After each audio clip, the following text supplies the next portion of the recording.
నమస్కారం అండి. నేను డాక్టర్ సుధాకర్ మాట్లాడుతున్నాను. Interventional pain physician from Epione pain management centre. మా పెయిన్ మేనేజ్మెంట్ సెంటర్స్‌లో చాలా కామన్‌గా చూసేదంటే నీ జాయింట్ పెయిన్స్ ఆర్ మోకాళ్ళ నొప్పులు. సో, ఒక 45 ఇయర్స్ నుంచి మొదలుపెట్టి ఆల్మోస్ట్ 65, 70, 75, 80 ఇయర్స్ వరకు కూడా ఈ మోకాళ్ళ నొప్పులనేది చాలా కామన్‌గా చూస్తుంటాము. సో, అసలు ఈ మోకాళ్ళ నొప్పుల్ని కొద్దిగా ప్రివెంట్ చేసుకోవడానికి ఆర్ దాన్ని ఎలా హెల్తీ ఏజింగ్ ఎలా అవ్వాలి? సీ మోకాళ్ళ అరుగుదల అనేది is not a disease. It's a degenerative process. అంటే ఒక 35, 40 ఇయర్స్ తర్వాత ప్రతి మనిషిలో ప్రతి ఆర్గను, ప్రతి టిష్యూ డీజనరేట్ అవుతుంటుంది. అయితే నీ జాయింట్ వచ్చి వెయిట్ బేరింగ్ జాయింట్ కాబట్టి ఎప్పుడైతే అది డీజనరేట్ అవుతుందో అప్పుడు నొప్పులు రావడం మొదలుపెడుతుంది.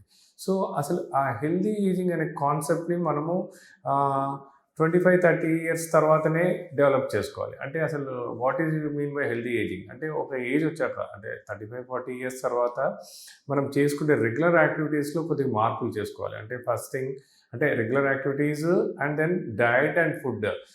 First thing weight management. So, మన హైట్‌కి తగ్గట్టు మన వెయిట్ ఉండేటట్టు చూసుకోవడం. అంటే ఇవాళ రేపు బాడీ మాస్ ఇండెక్స్ అంటారు. అంటే క్యాలిక్యులేట్ చేసుకొని అప్రాక్సిమేట్లీ ఆ రేంజ్‌లో మన వెయిట్‌ని మెయింటైన్ చేసుకోవడం. రెండోది మన ఫుడ్ హ్యాబిట్స్. అంటే ఒక ఏజ్ వచ్చాక ఎంత వీలైతే అంత తక్కువ ఇన్‌ఫ్లమేటరీ ఫుడ్స్ తక్కువ చేసుకోవాలి. అంటే లైక్ ఇన్‌ఫ్లమేటరీ ఫుడ్స్ అంటే షుగర్స్ కానీ, ఆల్కహాల్, స్మోకింగ్, తర్వాత కొద్దిగా వెయిట్ మేనేజ్మెంట్ కోసం అని చెప్పి అంటే హై క్యాలరీ డయట్ అలాంటివన్నీ కొంచెం తక్కువ చేసుకోవడము, ప్రోటీన్స్ ఎక్కువ చేసుకోవడము, తర్వాత కొన్ని మన రెగ్యులర్ డే టు డే యాక్టివిటీస్లో కొన్ని మార్పులు లైక్ ఫర్ ఎగ్జాంపుల్ నీ జాయింట్కి స్ట్రెయిన్ పడే యాక్టివిటీస్ అంటే కింద కూర్చోవడం కానీ, కింద పడుకోవడం కానీ, కింద కూర్చొని స్క్వాటింగ్ చేయటం కానీ,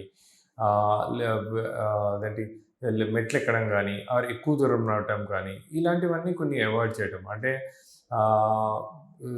ఒక ఏజ్ వచ్చిన తర్వాత లిఫ్ట్ ఉన్న చోట లిఫ్టే యూజ్ చేయడము, లిఫ్ట్ లేని చోటనే స్టెప్స్ యూజ్ చేయడము, తర్వాత ఎక్కువ దూరం నడవటము, ఎక్కువసేపు నిలబడటం అవాయిడ్ చేయటము, తర్వాత ఇంకోటి ఇప్పుడు ఈ జాగింగ్, వాకింగ్ అనేది కొద్ది వరకు తక్కువ చేసుకొని దట్టు జాగింగ్, వాకింగ్ చేసినప్పుడు హార్డ్ సర్ఫేసెస్ మీద చేయకుండా మట్టి మీద కానీ గ్రాస్ మీద చేయడము. రెండోది ప్రాపర్ షూస్ వేసుకోవడము. ఇంకోటి ఏంటంటే more than walking and jogging. Walking చేయాలి, walking is good for health. But at the same time pure health కోసం అని చెప్పి వాకింగ్ కాకుండా there are other sorts of exercises like breathing exercises, stretching exercises. మెయిన్గా knee జాయింట్కి supports వచ్చేది quadriceps muscles, hamstring muscles అంటే తొడ మజిల్స్, దాన్ని స్ట్రెంథెన్ చేసుకోవడం. సో ఒక ఏజ్ వచ్చాక 35, 40 ఇయర్స్ తర్వాత ఫస్ట్ థింగ్ డైటరీ మోడిఫికేషన్స్ చేసుకోవడం. అంటే హై క్యాలరీ డైట్ తక్కువ చేసుకొని, ఇన్ఫ్లమేటరీ ఫుడ్స్ తక్కువ చేసుకొని, హ్యాబిట్స్ లైక్ ఆల్కహాల్, స్మోకింగ్ తక్కువ చేసుకొని, ప్రోటీన్ డైట్ ఎక్కువ తీసుకొని, కాల్షియం సప్లిమెంట్స్ తీసుకొని, న్యూట్రిషనల్ సప్లిమెంట్స్ తీసుకొని, తర్వాత కొన్ని preventive measures like knee joint మీద స్ట్రెయిన్ పడే యాక్టివిటీస్ అన్నీ తక్కువ చేసుకొని, నీ జాయింట్కి support systems like quadriceps strengthening, hamstring strengthening ఇవన్నీ చేసుకున్నట్టయితే ఈ డీజనరేటివ్ ప్రాసెస్ అనేది కొద్ది వరకు స్లో చేయొచ్చు. స్లో చేయటమే కాకుండా ఎప్పుడైతే బాగా డీజనరేట్ అయ్యి ప్రాబ్లమ్స్ చేస్తుందనుకోండి, దాన్ని మళ్ళీ రీజనరేట్ చేసుకొని ఫర్దర్గా మళ్ళీ వీ కెన్ కంటిన్యూ. సో అలా ఒక హెల్దీ ఏజింగ్ అంటే డీజనరేట్ అయిన టిష్యూని మనం ప్లాస్మా పద్ధతి ద్వారా రీజనరేట్ చేసుకొని major interventions like major surgeries కానీ, మేజర్ ఆపరేషన్స్ కానీ అవాయిడ్ చేసుకొని ఒక హెల్దీ ఏజింగ్